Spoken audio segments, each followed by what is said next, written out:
Saya dengar ada orang zikir, sifat aku sifat Allah, namaku nama Allah, fiilku fiil Allah, zatku. Waduh, saya ketemu 2 orang ngomong begitu. Waktu saya masih umur 13 tahun, saya langsung bilang, Om, tolong jangan zikir begitu, nanti kamu mati dibenturin oleh malaikat maut. Dia bilang, ini kajian tertinggi, ente masih mau kencur. Tapi saya umur 13 sudah suluk 40 hari, belajar 2 thariqah, Naqsyabandiyah dan Samaniyah Al-Qadiriyah. Dia remehkan saya. Betul, waktu saya mulai beranjak remaja, dia mati di dalam WC, kepalanya tersungkur di dalam WC. Benar, bukan karena saya ngomong, tapi itu kabar yang disampaikan kepada kita. Orang yang coba-coba bawa nama zat Allah, kemudian dikatakan itu zatnya dia, Allah marah. Kepalanya diambil malaikat mau dibenturin, Pak. Tersungkur di tempat paling hina, paling kotor. Itu satu. Dia jago debus. Jago debus matinya di WC. Gimana tuh? Masih jago debus gak tuh? Jago embus itu ya. Yang kedua sama, itu terapis saya waktu saya mahasiswa. Nyimpen ilmu macan. Untuk manggil macannya dia baca itu. Ternyata itu macan iblis, siluman iblis. Saya bilang, saya panggil Bang.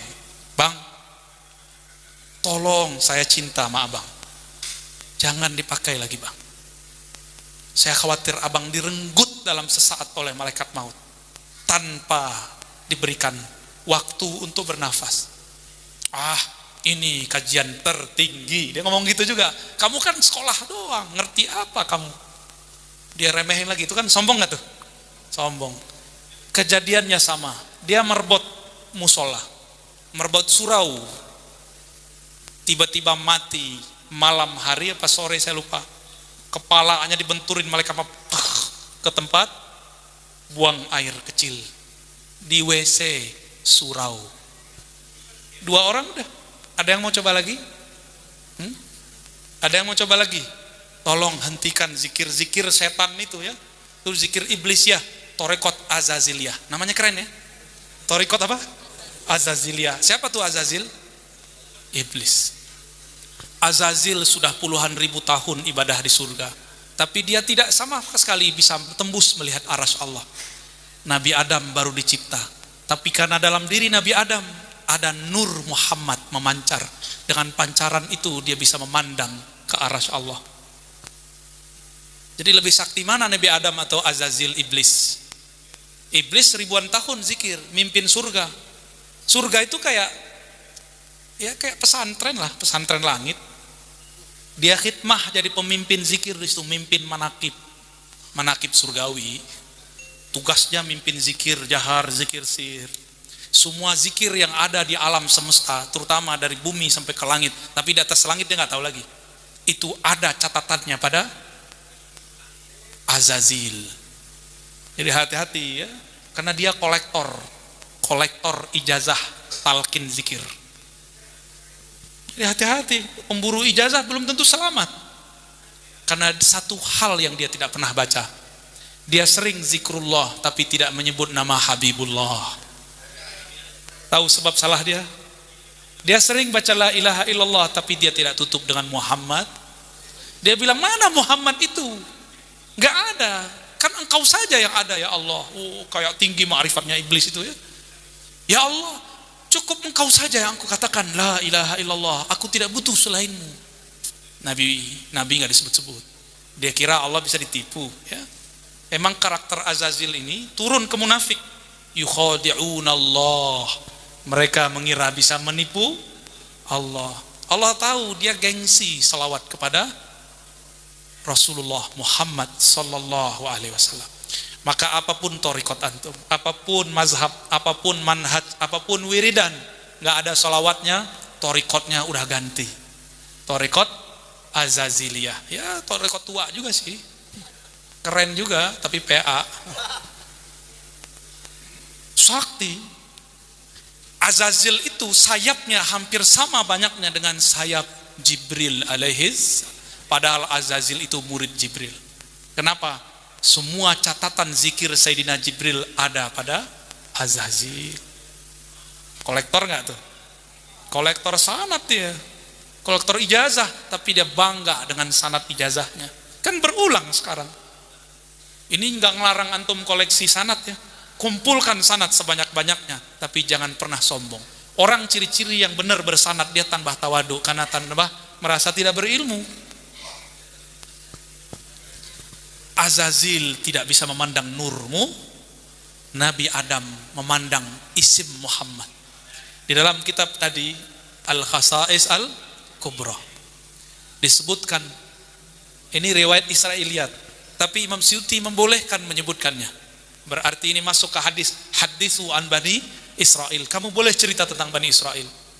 Ka'ab al-Ahbar mengatakan bahwa tatkala Allah menciptakan Nabi Adam, Allah memberikan kepada Nabi Adam 124.000 tongkat. Ternyata tongkat itu mau dibagi-bagi kepada semua keturunannya yang menjadi nabi. Kepada siapa disimpan? Dipanggillah anaknya bernama Syis. Wahai Syis, aku serahkan tongkat ini kepadamu. Maka disimpan oleh Nabiullah Syis. Saya nggak tahu tongkatnya kayak gimana. Tongkatnya nggak tahu begini apa enggak ya. Ini karena diijazahkan guru, diperintah guru. Baru sebulan ini. Tadi kan saya cuma nyimpan aja, tapi nggak pernah make. Kolektor aja, kolektor tongkat. Tapi nggak pernah make. Tapi beliau berkalam, istamil, pakai. Fa innahu min sunani Rasulillah. Itu sunnah Nabi, khususnya lagi ngajar. Maka saya pakai. Bukan biar tua-tuaan. Bukan begitu. Bukan ya. Ini menghargai ilmu yang kita pakai. Allah ciptakan makhluk, lalu Allah hembuskan ruh. Pada makhluk itu Allah pantulkan 3 cahaya. Catat, cahaya sifatullah. Makhluk artinya apa? Ciptaan. Awalnya tiada menjadi ada. Minal adam ilal wujud. Jadi al-khalq artinya ibrazu syai' minal adami ilal wujud. Mengeluarkan sesuatu dari ketiadaannya menjadi ada. Disebut dengan khalq, penciptaan.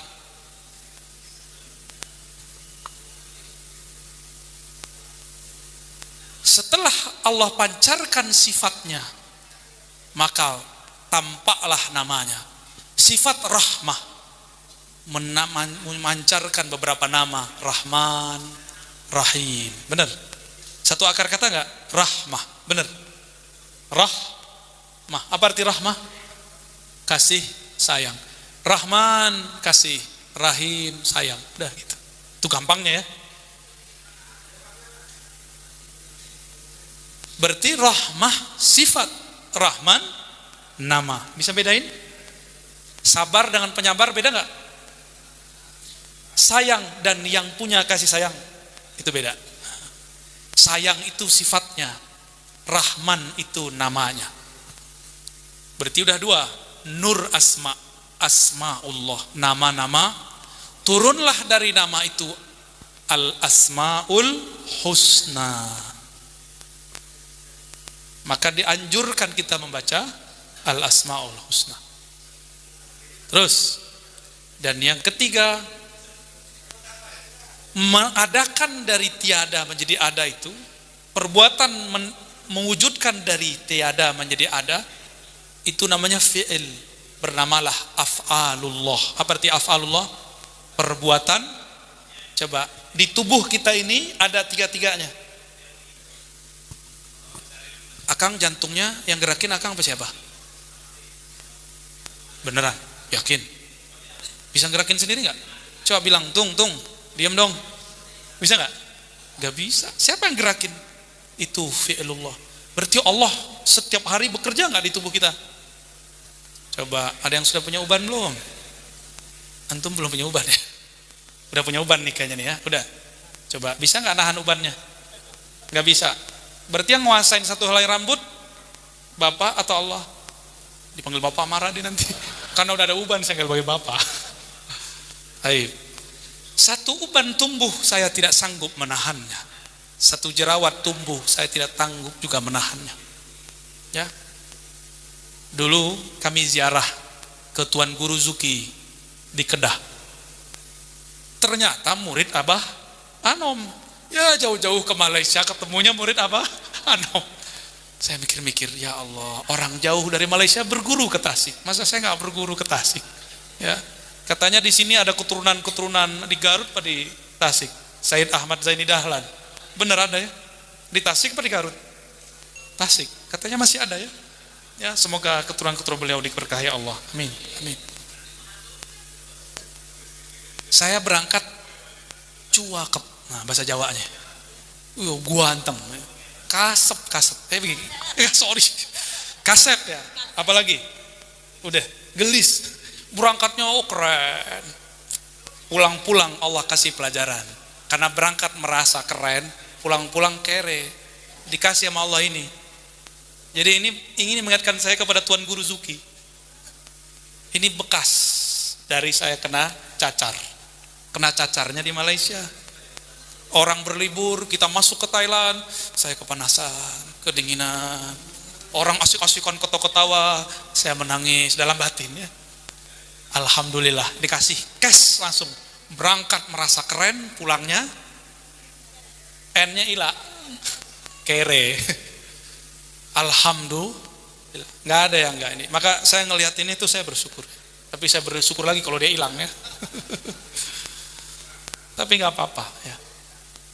Kita nggak sanggup menahan bahkan yang ada di dalam tubuh ini. Nggak sanggup. Sekarang saya masih merasa saya angkat tangan. Coba angkat tangannya, bisa nggak? Kalau nggak namanya stroke.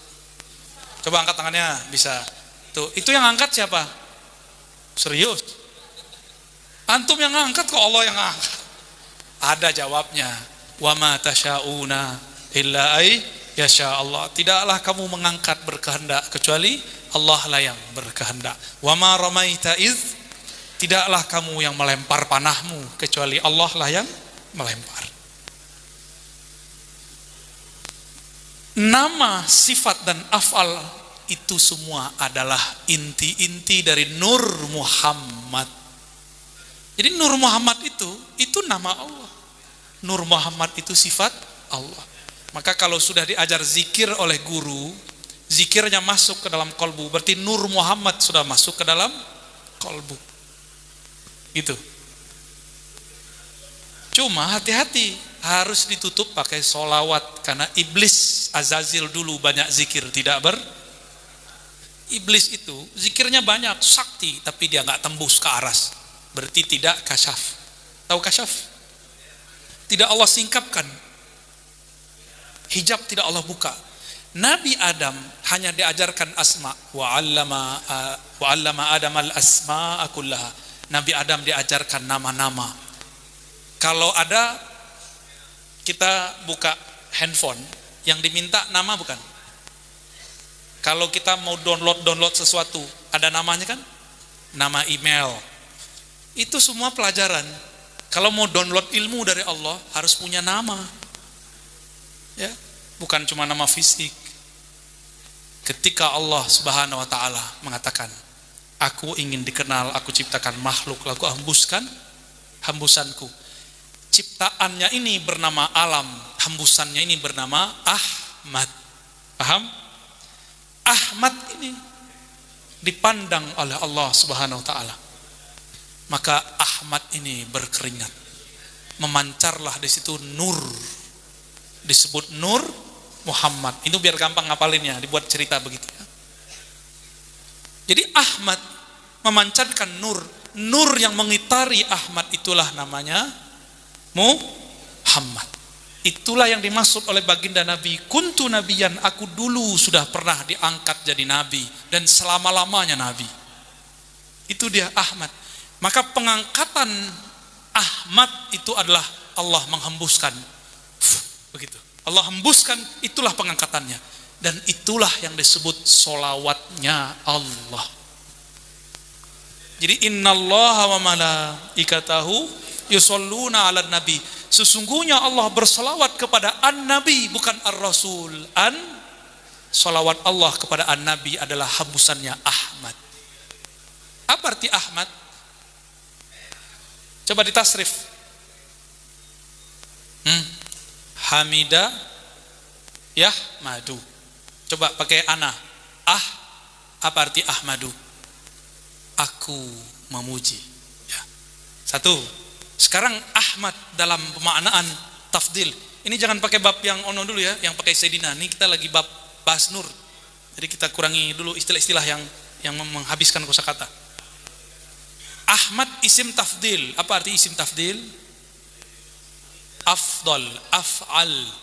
Ahmad, apa artinya? Yang terpuji. Tapi saya mengartikannya kepada yang pertama, Ahmad, aku memuji diriku yang terpuji. Itulah kata Allah, itulah namanya Ahmad. Jadi ketika Allah menghembuskan, apa isi hembusannya? Aku memuji diriku yang terpuji. Kira-kira begitu ya. Siapakah diriku yang terpuji? Dizahirkan oleh Allah, namanya Muhammad. Paham? Jadi nama Muhammad itu enggak asal-asal buat. Oleh karena itu ketika Sayyidatuna Aminah, beliau hamil, didatangi oleh Jibril alaihissalam. Apa kata Jibril? Wahai Aminah, engkau akan melahirkan Sayyidul Alamin. Engkau akan melahirkan penghulu alam semesta. Fasammihi Muhammadan. Namakanlah dia Muhammad. Tapi kenapa Nabi Isa menyebutnya Ahmad? Karena Nabi Isa itu bukan manusia biasa. Dia separuh fisik, separuh ruh. Bernama beliau Ruhullah. Ruhullah, hembusan Allah. Hembusan dia dari mana? Hembusan dia itu adalah sebagian yang ada dalam hembusan Ahmad. Berat gak kajian begini? Tapi kan request. Tapi bisa mengerti ya? Luar biasa orang Tasik. Allahumma sholli ala Muhammad. Jika Nur Muhammad itu isinya apa? Nama, sifat, af'al. Lalu Ahmad itu adalah pantulan daripada zat Allah. Bukan zat Allah, tapi pantulan. Dalam bahasa Arabnya tajalli. Saya terjemahkan dengan pantulan. Jika ingin mengenal Allah, inilah 4 caranya, ini 4 pintunya. Ada yang mengenal Allah lewat af'alnya, perbuatan, zikirnya la ilaha illallah. Ada yang kenal Allah lewat namanya, belajar al-asmaul. Ada yang kenal Allah lewat sifatnya, belajar sifat 20. Itulah makomnya Imam Abul Hasan al-Ash'ari. Jadi beliau ini makomnya fana pada sifat Allah. Kira-kira gurunya siapa? Ternyata gurunya Imam Ash'ari, imam kita yang mengajarkan sifat 20 adalah Imam Sayyidut Ta'ifah Al-Junaid Al-Baghdadi. Wajar ya? Wajar. Maka tolong para kiai, para ajengan, para ustadz, para santri, hidupkan kembali kajian Al-Asma'ul Husna dan sifat 2. Jangan sayapnya kurang. Jadi satu sayapnya sifat 20, sayap keduanya Al-Asma'ul. Pakai kitab Imam Abu Hamid Al-Ghazali, judulnya Al-Maqsad Al-Asna fi Syarhil Asma'il Husna. Tuh. Tapi kalau mau kenal Allah, pintunya cuma satu.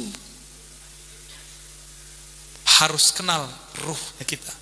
Karena ruh kita adalah percikan dari ruh Nabi Muhammad sallallahu alaihi wasallam. Maka Nabi Muhammad bernama Abu Ruh, bapaknya ruh. Jadi ini kalau kita salawat rindu. Kita katakan Allahumma sholli ala Sayyidina Muhammad. Ya Allah, sampaikan salam rindu kami kepada Nabi Muhammad. Salam kolbu kami kepada Nabi Muhammad. Salam jasad kami kepada Nabi Muhammad. Salam ruh kami kepada ruh Nabi. Ternyata di kitab Dalail yang sering dipakai oleh ulama-ulama aswaja, termasuk di Tasik ini, ada kitab namanya Dalail Khairat. Tadi dikarang oleh Imam Al-Jazuli. Ada salawat begitu enggak? Allahumma sholli ala jasadi Muhammadin fil ajsad, wa sholli ala ruhi Muhammadin fil arwah, wa sholli ala qabri Muhammadin fil qubur. Benar, ada. Kalau salah tolong dibenerin ya. Pada ngerti ya? Ijazahnya diambil dari kiai. Cuma kalau dari kiai mungkin berat, puasa dulu 7 hari. Kita beruntung ketemu dulu ulama-ulama yang dari sono, ijazahnya tanpa puasa. Cuma kalau nggak pakai puasa, nggak istiqomah. Yang dapatnya pakai puasa biasanya sampai sekarang nggak ditinggal. Benar nggak? Ya. Nah, bagian terakhir yang mau saya sampaikan. Kajian Nur Muhammad bukanlah kajian bid'ah. Karena Nur Muhammad adalah ungkapan yang dimunculkan oleh ibunda Nabi Muhammad sallallahu alaihi wasallam, dan Nabi sendiri yang mengabarkan. Apa kata Nabi? Ini hadis, ibundaku Aminah berkata, wahai ananda Muhammad, ketika aku melahirkanmu, ra'aitu nura, aku melihat cahaya menyebar meliputi alam semesta. Karena Sayyidah Aminah ingin menyebutkan dua kekuasaan yang ada saat itu, yang dia sebut hanyalah Persia dan Rum. Itu semuanya sampai. Berarti inilah dalil kajian Nur Muhammad. Itu dalil paling sahih. Adapun dalil yang lain, ada yang dhaif, ada yang palsu. Ini mohon maaf para kiai, saya sampaikan kebenaran. Hadis laulaka ya Muhammad ma khalaqtul aflaq, hadisnya palsu. Jangan pakai lagi. Itu dipakai menjelaskan hadis barusan. Katakan ini sebagai ungkapan dari para ulama, ya. Supaya kita nggak dituduh mulu. Kok para sufi aswaja suka hadis palsu? Mau kita kerjasama? Kalau enggak, saya capek-capek nih nyampein hadis. Nanti kita bilang, siapa bilang aswaja suka hadis palsu? Ternyata para ajengan masih pakai hadis palsu. Mau ya diperbaiki? Itu tadi hadis ada di riwayat Imam Ahmad. Hadis Imam Darimi, hadisnya sahih. Imam Darimi teman Bukhari, Imam Ahmad guru Bukhari. Beliau mengatakan, ra'aitu nura, aku melihat cahaya lahir dari diriku. Jadi Nabi Muhammad itu lahir enggak bawa darah. Lahir plok gitu. Dan langsung terkhitan, wulidtu makhtuna, terlahir sudah terkhitan, enggak perlu disunat lagi. Ada yang lahir sudah dikhitan di sini. Ya, Mehmet namanya, bukan Muhammad ya. Kalau Nabi Muhammad baru